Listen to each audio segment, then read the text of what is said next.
Landy? Landy, ikaw ba yan?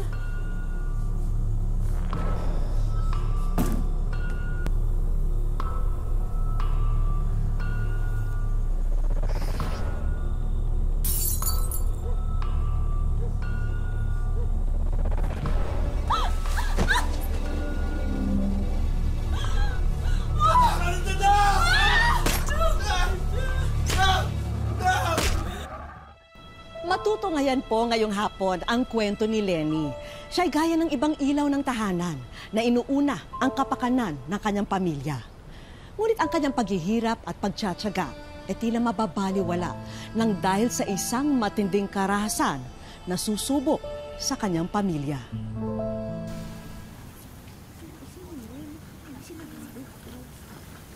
Aba, si Lenny, asinsado no ha. Nagsawa ka na ba magtrabaho sa Saudi? Hindi naman ho. Nakaipon lang. Balita ko, matatapos na yung bahay niyo ha. Mabuti yan at puso ang nakawan ngayon. Oo nga ho eh. Sabi ho ng mister ko matatapos na daw yung bahay. Kaya, eto, umuwi na ho ako. Ay, punta ho pala kayo sa bahay mamaya. May konting salo-salo daw ho. Sige, sunod na lang kami.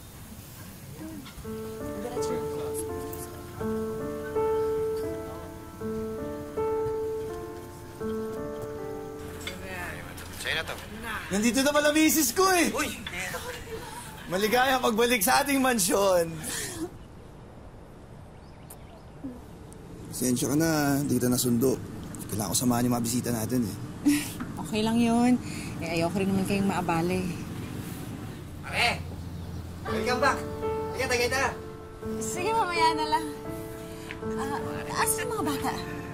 Andito, ante! Alan! Ay, ang lalaki na ng mga anak ko!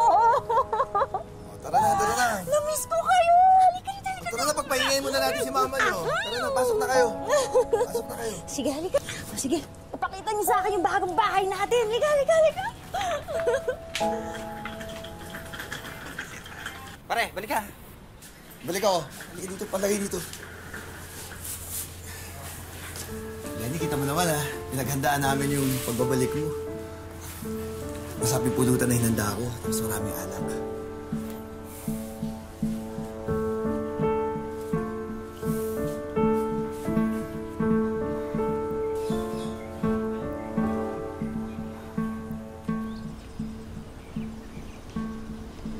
Uy, kanina pa kita pinapatawag ah.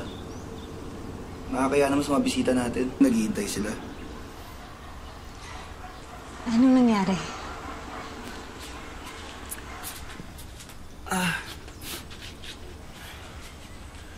Ano ibig mo sabihin?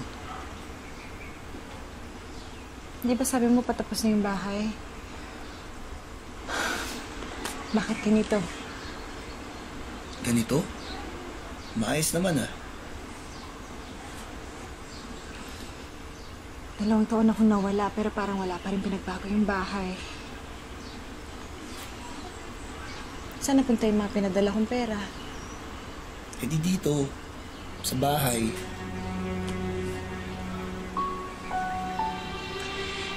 Libo-libo yun kada buwan. Yung bumong, hindi pa rin tapos. Yung kusina, hindi pa rin maayos. Hindi naman pinagkatiwalaan kita eh. Kakarating mo palang puputak na kagad yung bibig mo. Pasalamat ka nga, may bahay kang inuwian. Landy, huwag ka namang magalit. Hindi lang kasi biro yung pinagdaanan ko sa Saudi. Kung alam ko lang na ganito pala yung uuwian ko, sana hindi na lang muna ako umuwi.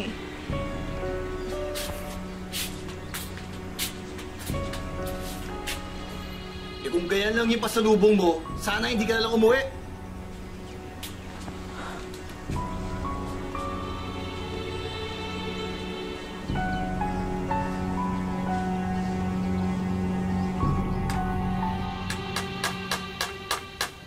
Kuya, baka naman may mas mabilis pa dyan. Hoy, ano yan? Aga-aga, ingay-ingay ah. Pinapagawa ko kasi yun dati pa dapat na naayos mo. Hoy, Lenny. Aga-aga, binibigyan mo ako sakit ng ulo ah. Ako? Eh kung hindi ka kaya nag-inom kagabi, edi sana hindi masakit ulo mo ngayon. At hindi mainit ang ulo mo ngayon. Tama?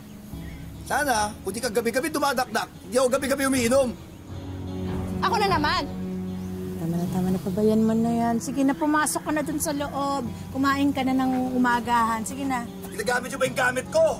Sige, kunin mo na. O, gamit mo na.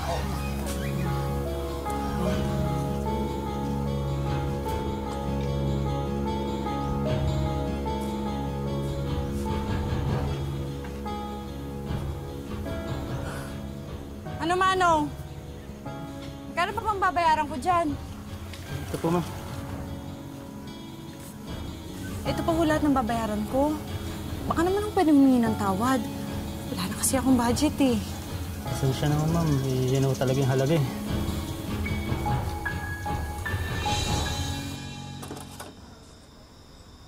Alan, anak! Po? Dumating na ba ang papa ninyo? Hindi pa po eh.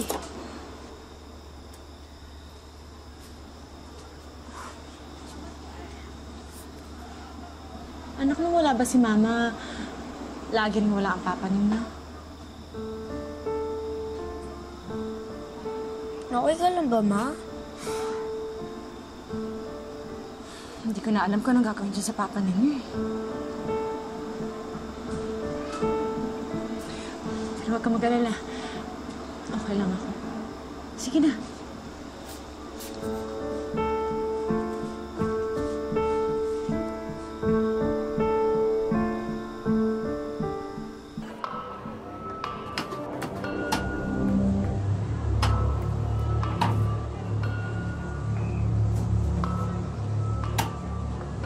Lenny, ayos ka lang ba?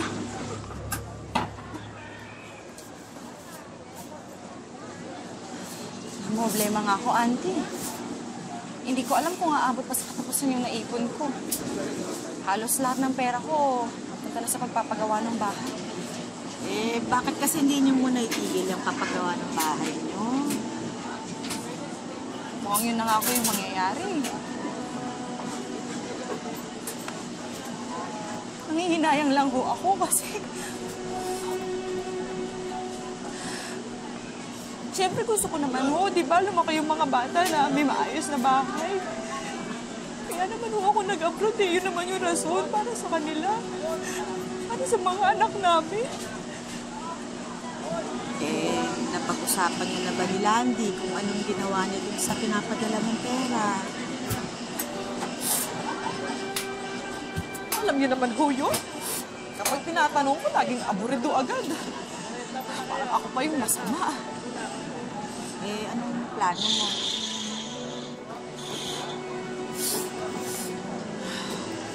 Naisip ko nga ho, mag-DH na lang ho kaya ako ulit.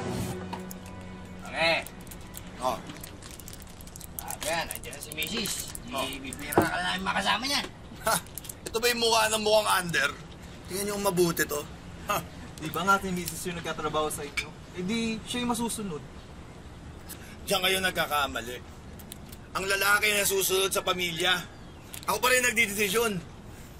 Sino protekta sa kanila pag nilooban yung bahay namin? Hindi ba ako? Hindi naman si Lenny, di ba? Sandali lang ha. Nako, sinasabi ko na nga ba. Diyan si Commander. Landy, pwede ba tayo mag-usap? Bakit? Ano ba yan? Sandali lang naman to eh. Ikaw, Lenny, hapon na hapon, pinapainit mo ulo ko. Ako na nga eh. Hapon na hapon, nandiyan ka na naman nakikipag-inuman. Baka hindi mo alam said na yung pera natin. Pero ano, wala ka pa rin ginagawa, hindi ka pa rin nagtatrabaho. Ikaw yung bunganga mo, tumigil ka. Huwag mo papayayin sa harapan ng mga kaibigan ko, ha? Hindi kita pinapahiya, ah. Sinasabi ko lang yung totoo na sumusobra na yung bisyo mo. Sana naman matauhan ka na. Tama na. Sa loob pag-usapan to. Ito ka na, Lenny. Pero tama na. Di, auntie, hirap na ako. Kailangan niyong malaman to. Hindi ko na alam kung saan tayo kukuha ng perang pangkain natin. Sino ba nagsabi sa'yo pakainin mo ako? At sino magpapalaman sa mga anak natin, ha? Ikaw! Ikaw na walang ginawa kundi uminom araw-araw, gabi-gabi! Pare! Ikaw, huwag kayo mag-alam! Kailangan malaman ng babaeng to kung sino masusunod sa pamamahay namin! Pamamahay! Yan! bahay na yan ang pinagmamalaki mo! Nasabi mo, ipapagawa mo! Pinag-ipunan ko at pinaghirapan ko na hindi ko alam saan mo dinala! Halos mapagpun yung kamay ko! Akalinis na mga kumbeta sa Saudi! Pero wala pa rin nangyari! Hindi ka susubukan mo! Yung subukan mo! Ha? Tama mo! Cool ka lang! Cool ka lang! Dito ba naman nagkukulo ka? Cool ka lang! Tayo mo na! Kalawtang na loob, balikan na! Balikan na! Ginom na tayo! Pre! Ano? Cool ka lang! Kawahan!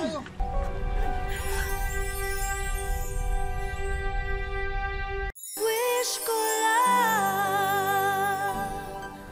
Ang bahay na pinapangarap at pinag-iipunan ni Lenny ang naging punot dulo ng hidwaan nilang mag-asawa. At ngayon, ang tahanang ito ay babalutin din ng isang malagim na trahedya.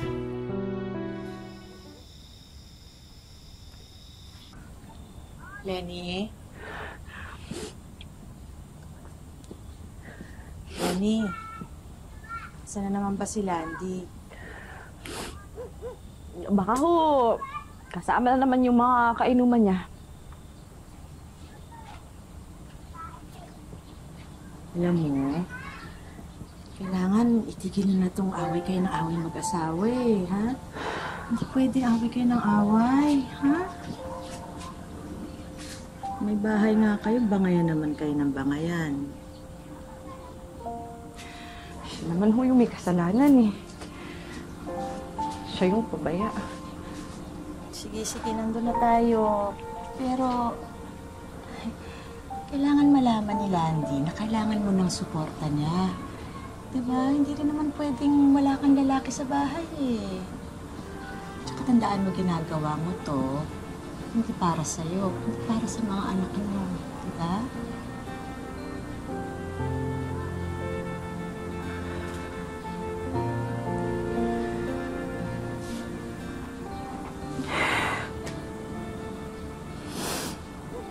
Andy, ang gusto ko lang naman kasi sana naiintindihan niyo kung saan ako nang gagaling, di ba? Dapat naiintindihan niyo ako. Sige. Mamaya, pagdating niya, kakausapin natin siya, ha? Tayong dalawa. Tutulungan kitang paintindi kay Landy. Talaga po? Sige po, salamat po, Auntie, ha? Sige, tama na. Pahinga ka na kaya muna.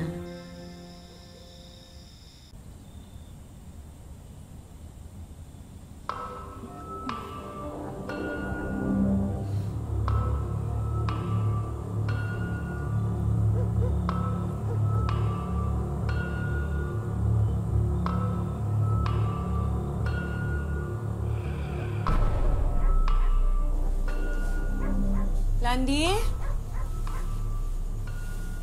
Landy, ikaw ba yan?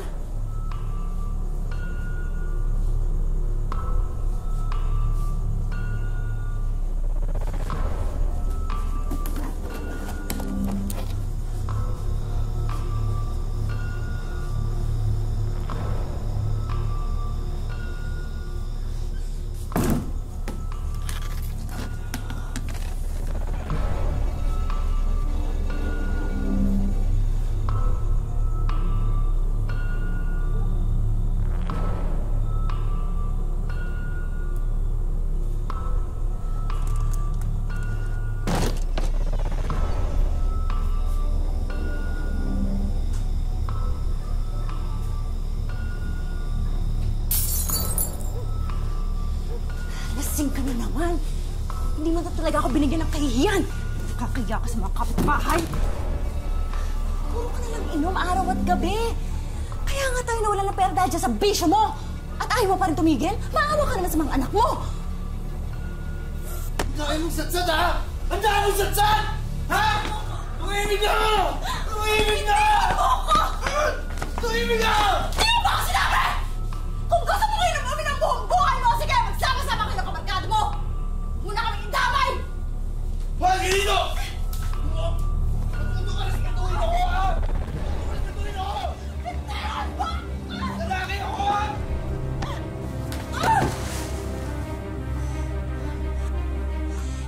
nga kayang gampanan yung pagiging padre di pamilya mo? Pabigat ka pa? Lalaki ka ba talaga, ha? Wala kang kwenta!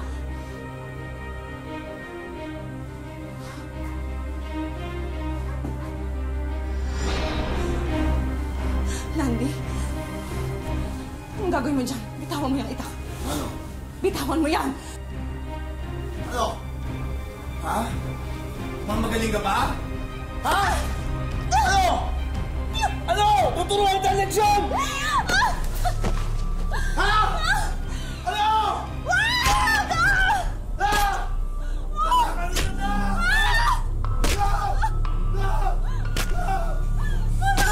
Papa!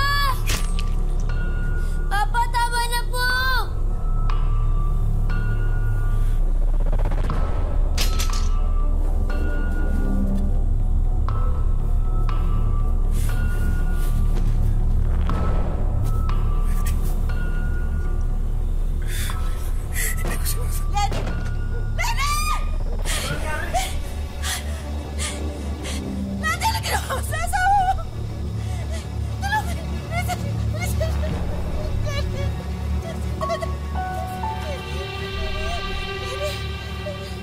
Lenny! Lenny!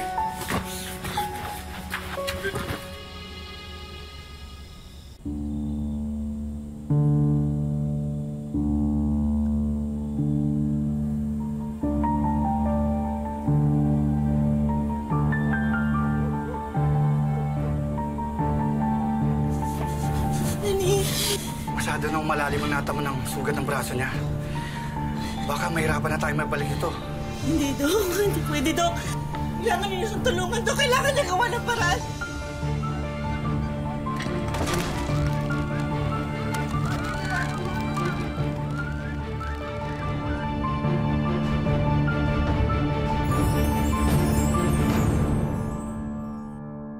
Wish ko lang.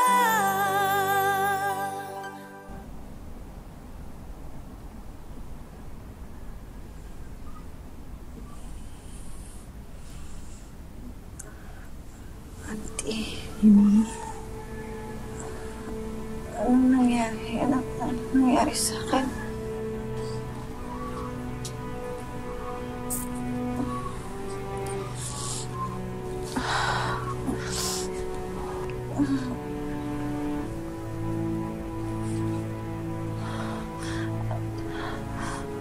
Auntie, bakit? Bakit?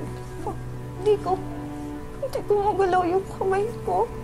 Auntie, anong nangyari sa akin? Muntik nang maputol yung braso mo. Mabuti na lang mabilis na agapan.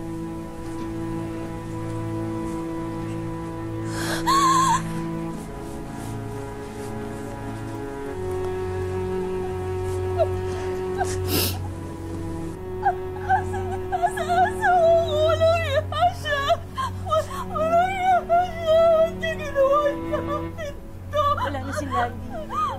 Wala na si Landy, Lenny. Patay na si Landy.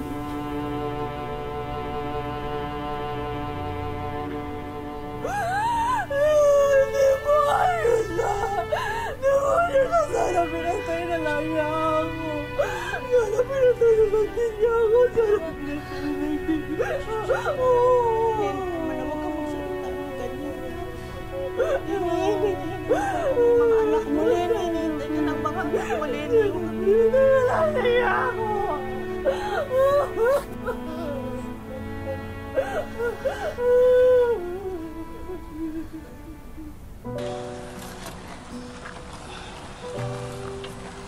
Ilakang muna.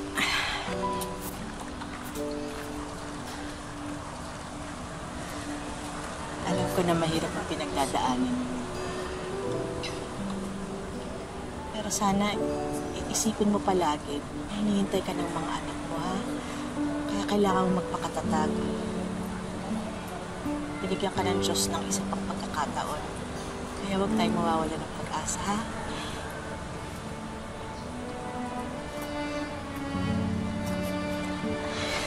Ayun sila.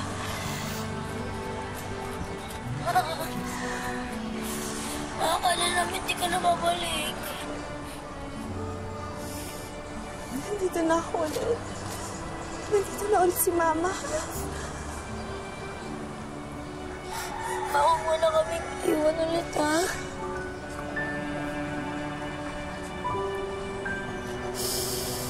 Hindi na ako ulit aalis. Hindi ko na kayo ulit iiwan. Sorry ha. Sorry sa lahat ng mga nangyari.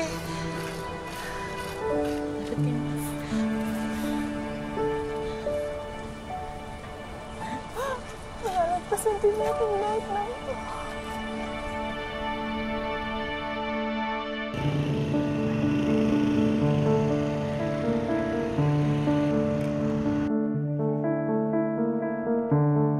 Isang taon na ang nakalipas mula nang maganap ang malagim na insidente kay Lenny. Halos maputol na raw ang kanang kamay niya. Buti na lang at naagapan agad ng doktor para ikabit ito. Ngunit hindi na raw ito nagagalaw ng gaya noon. Sa pagkataga po kasi sa akin sa kamay ko, nakaganito po ako, na nakatihaya po ako matulog. Hindi ko naramdaman yung pagkaputol. Yung tatlong daliri ko lang po kasi ang gumagalaw. Ang dalawa, hindi pa. Kasi yung buto, yung mga ugat, hindi pa nagkadugtong. Tapos gitry nila gumagalaw, sabi ko masakit po, no? 28 tagaraw ang natamo ni Lenny at himala raw na maituturing at buhay pa siya ngayon. Lagi ko sinasabi sa kanya na, Auntie, ayaw ko na po pag-usapan kasi masakit po. Parang bumabalik po ang lahat. Binigyan ka pa niga ng second chance na mabuhay. Alam mo, malalampasan mo yung lahat. Huwag kang susuko. Mula noon, nakasalalay siya sa tulong ng mga taong nagmamalasakit sa kanya. Ay, sa pagkain po namin, mahirap po talaga. Binibigyan lang po kami kung anong meron sa pamilya ko. Inahatiran po kami. Tapos minsan po, hiya na rin po ako. Pero sabi nila sa akin, huwag yan ang isipin.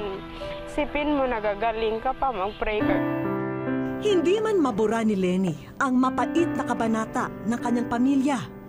Pilit pa rin siyang lumalaban para mabago na ang kapalaran nilang mag-iina. Bumabalik sa kanyang alaala ang mga pagtaga ng asawa niya. May traumatic siya. Mahirap po. Pinipilit ko po yung sarili ko magtrabaho, magkilo sa bahay ko hanggat yung makakaya ko po. Nakikipisan siya at ang mga bata sa bahay ng kanyang Auntie Fatima. At para makatulong sa gastusin dito, tumatanggap siya ng labada. Ate Fatima, thank you po sa lahat-lahat. Hindi ko po kayo makalimutan habang ako ay nabubuhay po. Labanan ko po ang lahat para po. Hindi ko po makalimutan ang lahat ng mga advice niyo sa akin. Nandito lang ako habang nabubuhay ako, tutulong ako sa iyo. Sa aming pagbabalik, wish ko lang po. Yan po ba yung... Wish ko lang.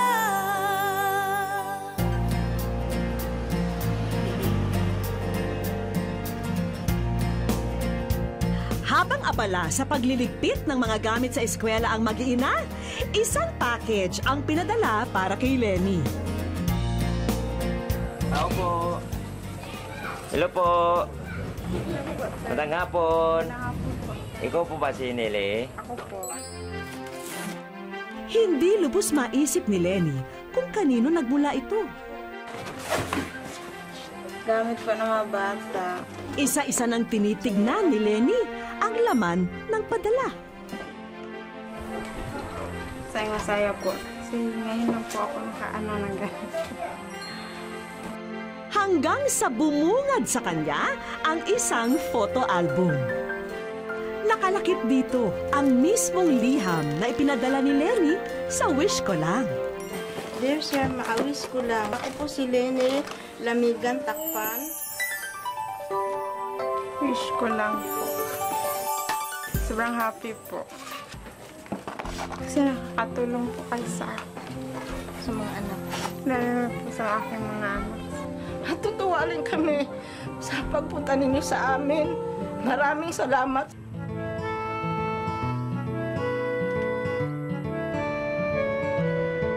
Handa ka na bang makita ang nasa likuran ng pintuang ito?